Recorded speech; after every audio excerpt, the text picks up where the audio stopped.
¿Qué tal, amados hermanos? Les saludo con mucho gusto en esta tarde de domingo 24 de enero del año 2021. Y bueno, en esta ocasión vamos a tratar el tema de cómo lidiar con el sufrimiento en medio del COVID-19. Un tema de actualidad en medio del COVID, este virus que tantos estragos ha estado haciendo. Este virus, como todos sabemos, empezó en el año 2020, un año particularmente devastador, y aún sigue. Definitivamente estamos siendo testigos de cosas que nunca nos imaginamos que sucederían, ¿verdad? Y bueno, pues voy a introducir el tema un poco más largo del usual. Después veremos lo que el apóstol Pablo nos dice ahí en Romanos 8. Ahí veremos algunos textos de ese capítulo y algunos otros refiriéndonos a cómo lidiar con el dolor, el sufrimiento y las dificultades. Dificultades que son parte de la vida de todo el mundo, sobre todo en estos días tan difíciles.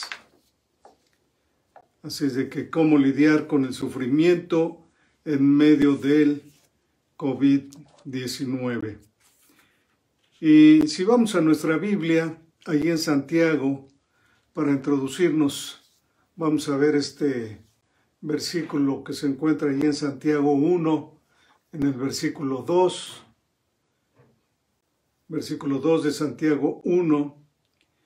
Y dice ahí en su segunda parte, dice, tened por sumo gozo cuando os halléis en diversas pruebas. Entonces, si nos fijamos aquí, dice, tened por sumo gozo, dice, cuando os halléis en diversas pruebas. Aquí, obviamente, cuán esperanzador sería si hubiera utilizado la palabra sí en lugar de cuando, ¿verdad? Sin embargo, lo que escribió Santiago es inconfundible. Es inconfundible, las pruebas son inevitables.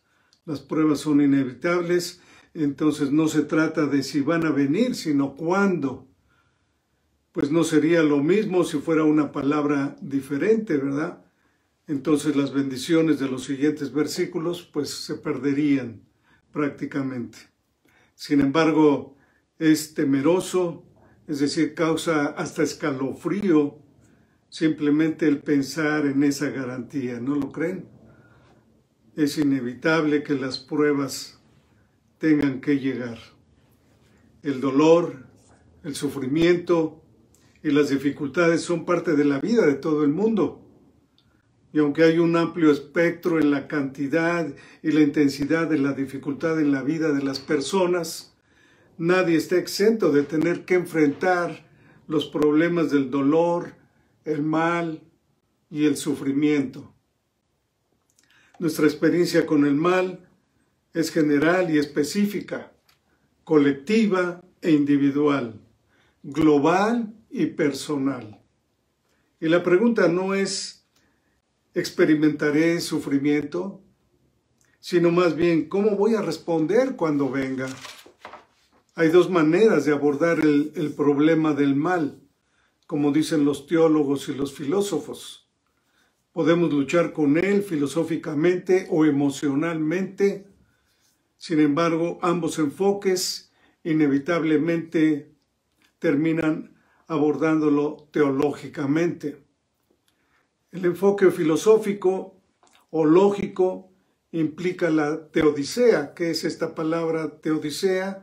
Bueno, teodicea es una defensa del carácter declarado de Dios en la Biblia en contra de la acusación de que Dios no debe permitir que sucedan cosas malas.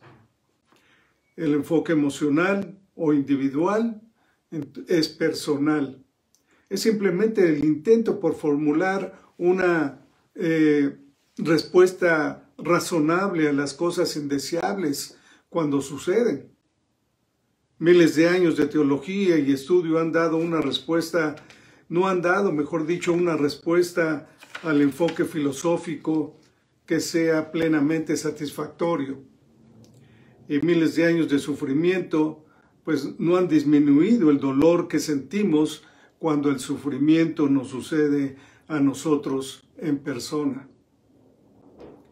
Así de que si durante milenios los pensadores más importantes de la historia no han respondido de forma concluyente a este problema, pues no nos debemos de ilusionar, ¿verdad?, que en este estudio podamos hacerlo. Pero entender la formulación del problema filosófico o lógico del mal proporciona una perspectiva útil. Una vez más, esto se llama teodicea, es decir, la defensa del carácter de Dios declarado allí en las Escrituras en contra de la acusación de que Dios no debe permitir que sucedan cosas malas. Y en esta categoría, el Dios de la Biblia está en juicio. El Dios de la Biblia está en un juicio y la acusación en contra de Dios pues está formulada de la siguiente manera. Hay tres proposiciones teológicas. Vamos a ver tres proposiciones teológicas que la Biblia presenta, pero lógicamente se argumenta, ¿verdad?, que solo dos de ellas pueden ser simultáneamente verdaderas. Veamos, número 1, Dios es bueno, lo cual significa que desea el bien y la felicidad de sus criaturas. Y número 2, Dios es soberano, lo que significa que tiene poder para hacer lo que quiera. Y número 3, el mal existe, incluidos los desastres naturales, las tragedias personales, la muerte, el pecado, incluyendo este COVID-19. Y así, lógicamente, podemos decir que si Dios es bueno y el mal existe, entonces Dios no debe ser soberano. Es decir, Él no es lo suficientemente poderoso como para evitar el mal. O bien, si Dios es soberano y el mal existe, entonces Él no debe ser bueno. Es decir, Él no tiene ninguna inclinación moral para prevenir el mal. O, por último, si Dios es bueno y soberano, entonces el mal no existe. Es decir, el mal es meramente ilusorio, es decir, una ilusión simplemente. Esta última opción obviamente no es real, ya que entonces nosotros no tendríamos el problema en absoluto. Aquí un autor dice que si Dios fuera bueno, desearía hacer perfectamente felices a sus criaturas. Y si fuera omnipotente, sería capaz de hacer lo que deseara. Pero sus criaturas no son felices, según este comentarista. Dice, por lo tanto, Dios carece de bondad o poder o ambas cosas. Este es el problema, dice, del dolor en su forma más simple. Fin de la cita. Es cierto que si esta fuera la única manera de formular el problema, las únicas soluciones posibles parecerían invalidar la representación que la Biblia hace de Dios y del mal. Sin embargo, esta presentación clásica del problema del mal es incompleta. Si efectivamente Dios es bueno, si también Dios es soberano, y sí, el mal existe también, pero hay otros factores a considerar. Por ejemplo, recordamos cuando Abraham estaba pidiéndole a Dios que librara a Sodoma y Gomorra, hizo una acotación al pie de sus argumentos con esta percepción teológica. Allí en Génesis 18:25 dice, el juez de toda la tierra no ha de hacer lo que es justo. En otras palabras, Abraham afirmó que las acciones de Dios son fundamentalmente justas en todos sus tratos. Moisés también, recordando aquí a Moisés, él confesó lo mismo cuando cantaba allí en Deuteronomio 32:4, y se los leo, dice ahí, Él es la roca, cuya obra es perfecta, porque todos sus caminos son rectitud, Dios de verdad, y sin ninguna iniquidad en Él. Es justo y recto. Entonces, más allá de la bondad y la soberanía de Dios, Su juicio para hacer lo correcto debe ser añadido a la ecuación. Dios mismo es el estándar para todas sus acciones y el ejercicio de su soberanía siempre es justo, es decir, recto y correcto. Otro atributo que también debería ser considerado es la sabiduría de Dios. Dios tiene razones moralmente suficientes para la existencia del mal, las cuales fluyen de su infinita sabiduría. Todas las cosas se llevan a cabo, ya sea por prescripción o permiso de Dios, y en perfecto acuerdo con sus propósitos soberanos y sus juicios inescrutables. Por ejemplo, leemos ahí en Romanos 11:33. Respecto a esto, vemos aquí en Romanos 11:33, vamos a leer aquí del 33 al 36, donde dice: oh profundidad de las riquezas de la sabiduría y de la ciencia de Dios, cuán insondables son sus juicios e inescrutables sus caminos. Porque ¿quién entendió la mente del Señor? ¿O quién fue su consejero? ¿O quién le dio a él primero para que le fuese recompensado? Porque de él y por él y para él son todas las cosas. A él sea la gloria por los siglos. Amén.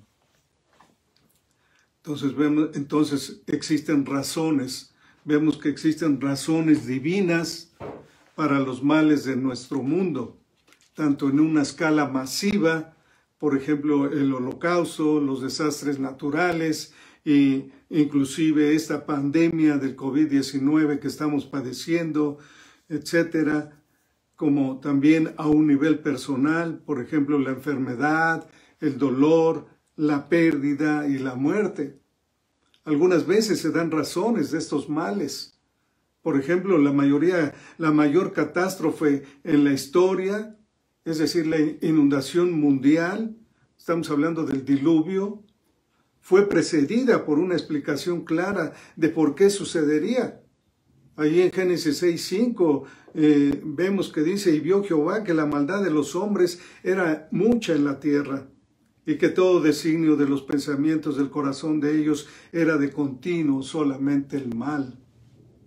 Sin embargo, también a veces las razones de Dios están ocultas, inaccesibles para los que sufren. Por ejemplo, aunque el lector del libro de Job está al tanto de lo que pasa en el cielo, que precipitó el sufrimiento de Job, ahí en Job 1:6 al 12, es decir, Job, estaba dolorosamente mal informado, como vemos ahí en Job 31. También recordemos a Abraham, que fue probado por la orden divina de sacrificar a su hijo Isaac.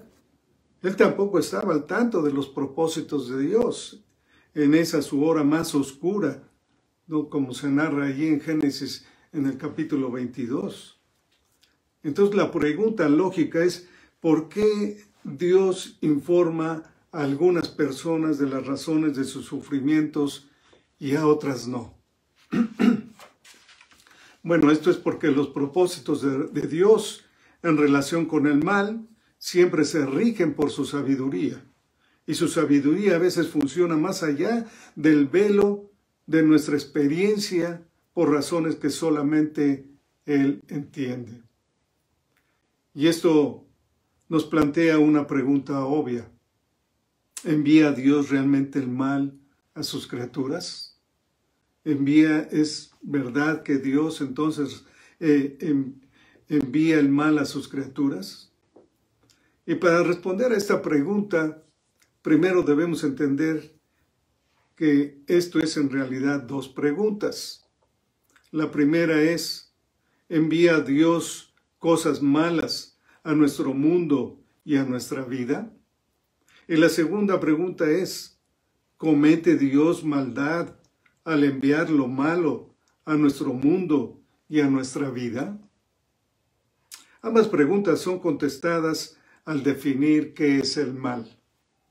Vayamos ahí a Lamentaciones 3, 37 al 39. Ahí busquen ahí Lamentaciones en el capítulo 3. Lamentaciones 3, 37 al 39. Vamos a ver qué dice. Dice, ¿quién será aquel que diga que sucedió algo que el Señor no mandó? De la boca del Altísimo no sale lo bueno y lo malo. ¿Por qué se lamenta el hombre viviente? Laméntese el hombre en su pecado. Entonces la palabra malo en el hebreo es ra, con doble A. En el versículo 38 de Lamentaciones 3 tiene una interesante gama de significados. Se traduce con varios términos que indican su rango y se traduce como calamidad, mal, miseria, problema o desastre. La fuerza total de este término se siente cuando observamos que se utiliza con Dios como su emisor. Allí en Job 2.10, en Isaías 45.7 y en Amós 3.6. Y puesto que Dios no puede pecar, como vemos en varias citas que se mencionan en las Escrituras, que Dios no puede pecar, estos males ordenados por Dios entonces no pueden ser entendidos como inmorales o pecaminosos cuando Él los envía. ¿Dolorosos? Sí, ¿verdad? Pecaminosos, definitivamente no. El apóstol Pablo ofrece la síntesis más concisa de esta idea allí en Romanos 8:28. Allí en Romanos 8:28, veamos qué es lo que dice aquí, Romanos 8:28, el apóstol Pablo dice, y sabemos que a los que aman a Dios, todas las cosas les ayudan a bien. Observen bien, todas las cosas, dice ahí, les ayudan a bien. Esto es, a lo que conforme a su propósito son llamados. Tengamos en cuenta aquí que todas las cosas están bajo la dirección completa de la casualidad de Dios para sus propios fines.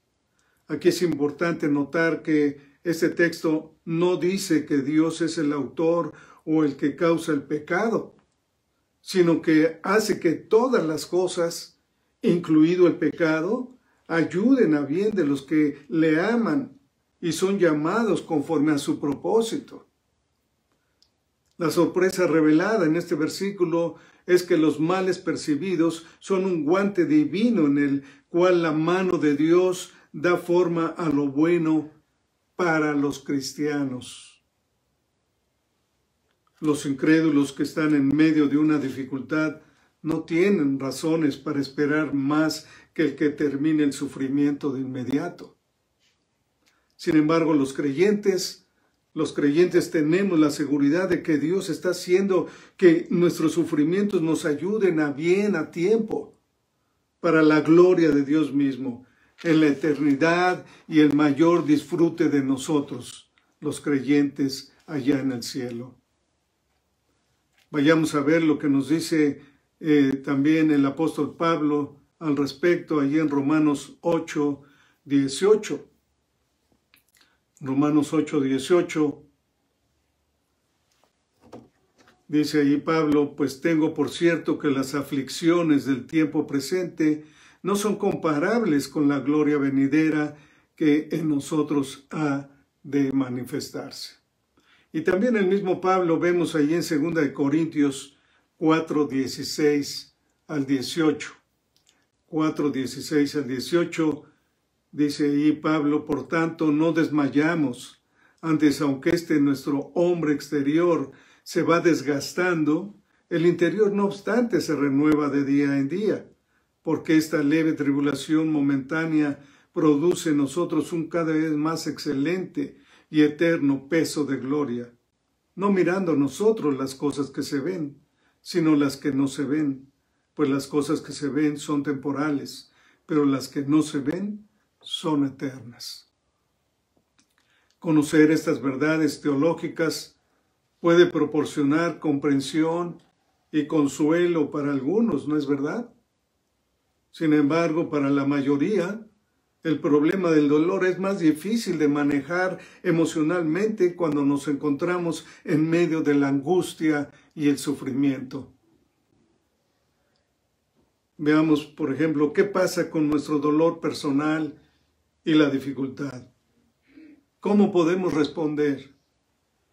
¿Qué esperanza puede ofrecerse a unos padres, por ejemplo, que entraron en la habitación de su bebé y lo encontraron sin vida a causa del síndrome de muerte súbita del lactante? O bien a un joven de 28 años de edad que le informaron que tiene cáncer cerebral terminal. O bien otro joven cuyos padres y 2 hermanas murieron en un accidente de auto. O a los amantes padres que recibieron una llamada telefónica para hacerles saber que su hijo se había suicidado. O bien, ¿qué decir? Aquellos de nuestros hermanos que han sufrido la muerte de algún familiar a causa de este virus que estamos pasando, de esta pandemia que estamos pasando. ¿Qué esperanza se les puede dar a estas personas de carne y hueso con sus angustias reales? Tengamos o no una respuesta filosófica al problema del mal, todos vamos a generar una respuesta emocional cuando los problemas nos encuentren. Cuando la tragedia, el sufrimiento y la injusticia está en el plan de Dios para sus hijos, ¿cómo responderemos?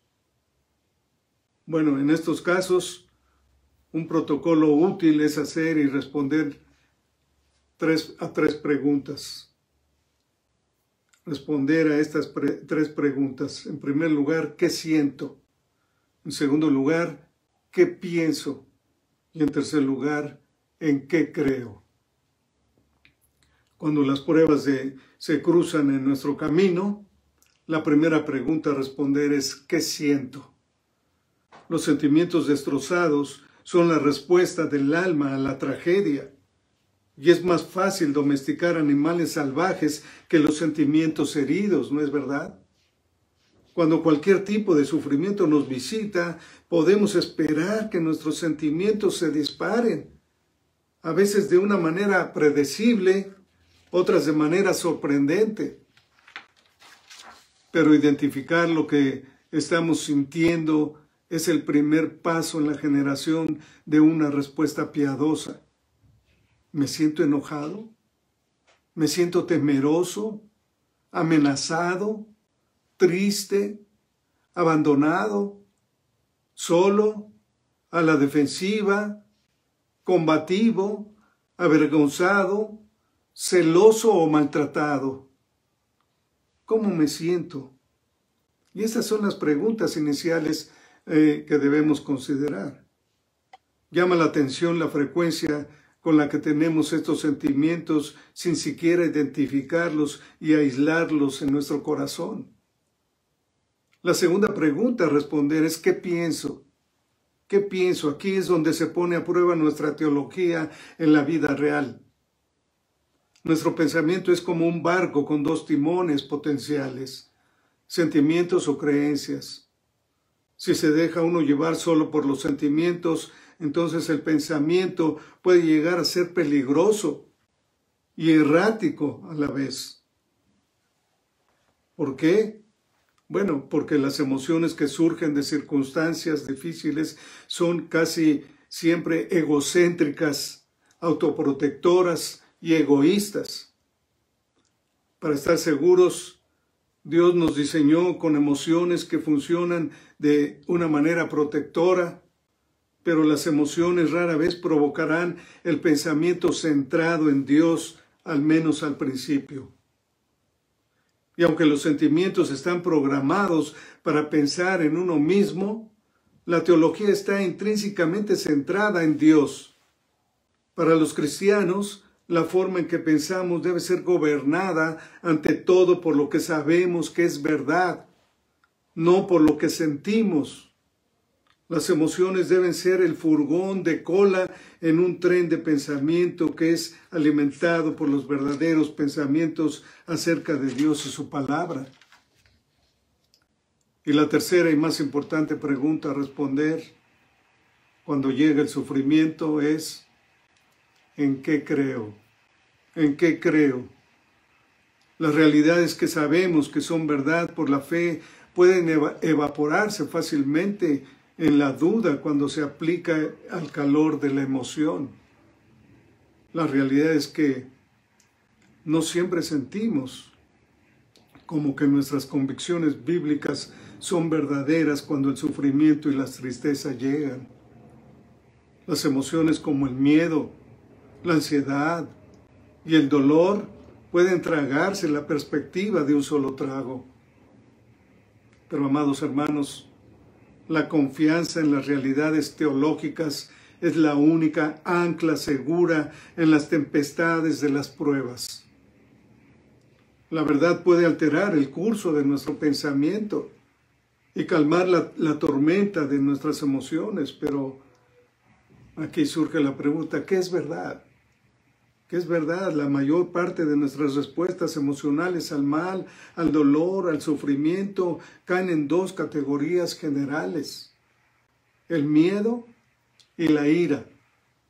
Estas dos respuestas están directamente relacionadas con las dudas teológicas y sus soluciones se basan en certezas teológicas.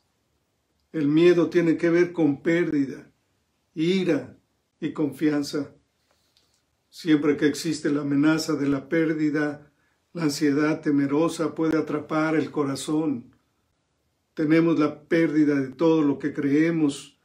Tememos la pérdida de todo lo que creemos que nos da felicidad, todo lo que nos da comodidad, gozo o placer. Y la posibilidad de perder a nuestros seres queridos, nuestra salud, nuestro dinero, nuestras posesiones o cualquier cosa que apreciemos puede despertar sentimientos de miedo y ansiedad. Pero todos estos temores tienen su origen en la ausencia teológica en nuestro propio corazón, la falta de confianza en la suficiencia de Dios. En Romanos 8, 31 al 39, aquí Pablo describe el tipo de razonamiento que debe acompañar a los problemas. Vayan allí al versículo, en Romanos 8, 31 al 39, vamos a ver algunos de estos textos donde Pablo describe el tipo de razonamiento que debe acompañar a los problemas. Su punto de referencia es Cristo. Después de recibir una larga lista de fuentes de las que emanan las potenciales aflicciones, especialmente los versículos 38 y 39, dice como sigue. Dice: por lo cual estoy seguro de que ni la muerte, ni la vida, ni ángeles, ni principados, ni potestades, ni lo presente, ni lo porvenir, ni lo alto, ni lo profundo, ni ninguna otra cosa creada nos podrá separar del amor de Dios que es en Cristo Jesús, Señor nuestro. Aquí Pablo hizo una evaluación teológica impresionante. Estas cosas malas, incluyendo la tribulación, la angustia, la persecución, el hambre, los poderes sobrenaturales, el pasado, el futuro, incluso la muerte, no tienen poder para separarnos del amor de Dios que es en Cristo Jesús, Señor nuestro. Pablo, vemos que él enfrentó todos esos males contra la separación del amor de Dios expresado en el Evangelio. Todos esos males son amenazas que inducen al miedo, pero ninguno es tan atemorizante como ser abandonado por Dios. Una perspectiva reconfortante se adquiere al recordarnos lo que dice el Evangelio, que ninguna amenaza puede deshacer lo que Dios ha hecho por nosotros en Cristo. Después de todo, si Dios es por nosotros, ¿quién contra nosotros? La reorientación de nosotros mismos hacia el Evangelio nos obliga a hacer comparaciones útiles cuando nos damos cuenta de que las pruebas de esta tierra son eclipsadas por las glorias prometidas en lo siguiente. Ahí en el versículo 18 de Romanos 8 dice, pues tengo por cierto que las aflicciones del tiempo presente no son comparables con la gloria venidera que en nosotros ha de manifestarse. El apóstol Pablo comparó las peores amenazas posibles con el horror de ser separado de Dios. Su argumento es convincente, puesto que nada puede quitarnos nuestro mayor tesoro, es decir, Cristo. Cualquier otra pérdida es manejable. Esta capacidad de comparar la certeza de la seguridad del Evangelio con la incertidumbre de las dificultades personales era el ancla emocional y racional de Pablo. Y debe ser nuestra también en aquellos momentos en que la amenaza de la pérdida, la ansiedad temerosa quiere atrapar nuestro corazón, hermanos. La comparación apropiada también debe traer consuelo al corazón enojado. Las dificultades pueden al mismo tiempo susurrar y gritar la pregunta ¿por qué? ¿Por qué? Preguntar por qué ha ocurrido algo malo es reconocer que el hecho es contrario a nuestras expectativas. Nuestra expectativa emocional por defecto es que no merecemos el dolor ni el sufrimiento. La ira revela una cosmovisión errónea acerca de lo que merecemos. Dice Job, pero como la chispa, ahí en Job 5:7, pero como las chispas se levantan para volar por el aire, así el hombre nace para la aflicción. ¿Por qué pasan las cosas malas? Una mejor pregunta es, ¿por qué nos pasan tan pocas? Las expectativas que tenemos con nuestras vidas rara vez coinciden con lo que realmente merecemos. La mayor amenaza es la eternidad en el infierno, puesto que esta amenaza ha sido eliminada para nosotros los creyentes. Cualquier otro suceso o circunstancia dolorosa puede ser relegada a lo temporal. Una vez más, el ejemplo de Pablo apunta a la posibilidad de comparar. Ahí en 2 Corintios 4, 17 y 18. 2 Corintios 4, 17 y 18 dice, porque esta leve tribulación momentánea produce en nosotros un cada vez más excelente y eterno peso de gloria, no mirando nosotros las cosas que se ven, sino las que no se ven, pues las cosas que se ven son temporales, pero las que no se ven son eternas. El gran predicador escocés del siglo XIX, Horacio Bonar, aisló el verdadero problema cuando escribió lo siguiente, y cito, la aversión del hombre contra la soberanía de Dios surge de su sospecha con el corazón de Dios. Y añadió, no siempre nos sentimos cómodos con la idea de estar totalmente a la disposición de Dios. Estar enojado con o acerca de los acontecimientos de la vida es desconfiar de un Dios amoroso. ¿Cómo podemos sospechar de su corazón cuando recordamos su amor por nosotros en el Evangelio? Pero, ¿se acuerda Dios de nosotros? ¿Está Él más allá del alcance del dolor? Fin de la cita. Amados hermanos, la cruz es la solución y la única esperanza para el mal y el dolor. Dios no se ha distanciado del problema del mal. Al contrario, le hizo frente.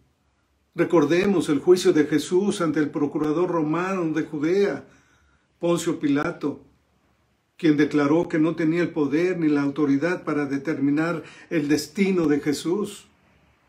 La respuesta de su prisionero Galileo, es decir, de Jesús, debe haberle sorprendido. Respondió Jesús, ahí en Juan 19:11, ninguna autoridad tendrás contra mí si no te fuese dada desde arriba.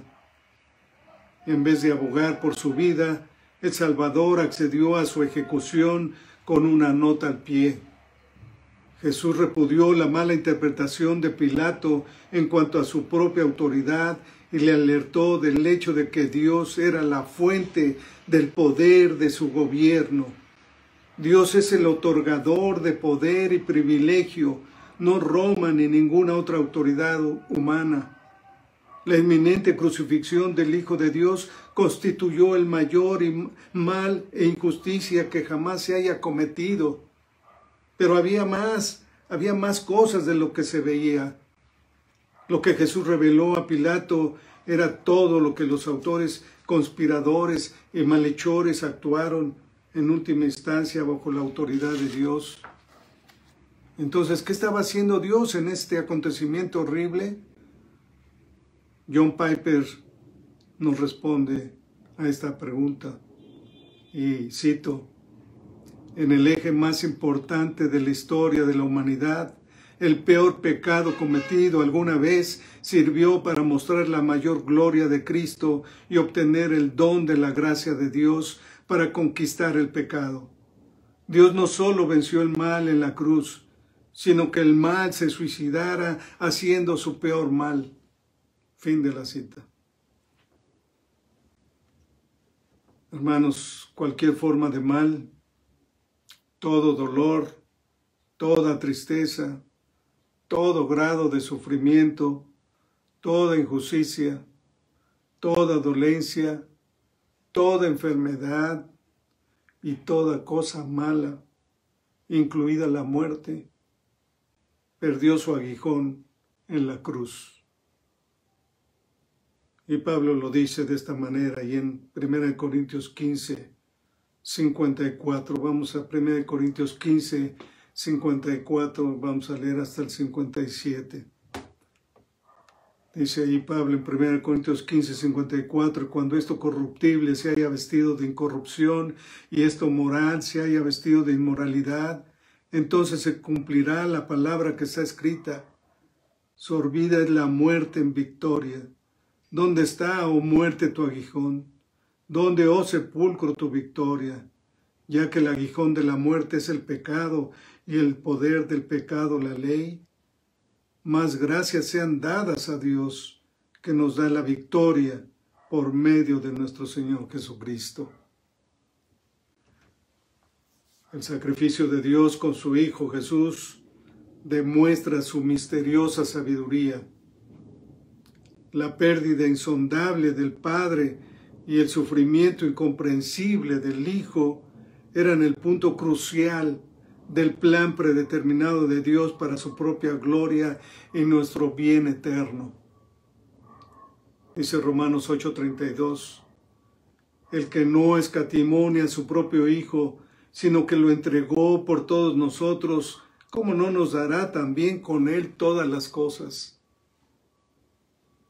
De que la única respuesta apropiada es exclamar entonces como Pablo: oh profundidad de las riquezas de la sabiduría y de la ciencia de Dios, cuán insondables son sus juicios e inescrutables sus caminos. El cielo, amados hermanos, el cielo es el tiempo y el lugar donde todos podremos disfrutar de la ausencia de todo mal, de todo sufrimiento y de la presencia del gozo absoluto. El problema del mal es que el alma clama por esa experiencia. Es poner en este mundo expectativas que solo pueden ser satisfechas allá en el cielo. Considerar nuestra falta de mérito a la luz de los infinitos afluentes de la bondad, la soberanía, la sabiduría, la gracia y la misericordia de Dios pueden restablecer el corazón turbado con el poder de la perspectiva. Las realidades del cielo y del infierno llevan a enfocar nítidamente el mal y el sufrimiento. Para los cristianos, esta vida presente es lo más cercano que llegarán al infierno. Para los incrédulos, esto es lo más cercano que llegarán al cielo. Dios usa el problema de nuestra vida.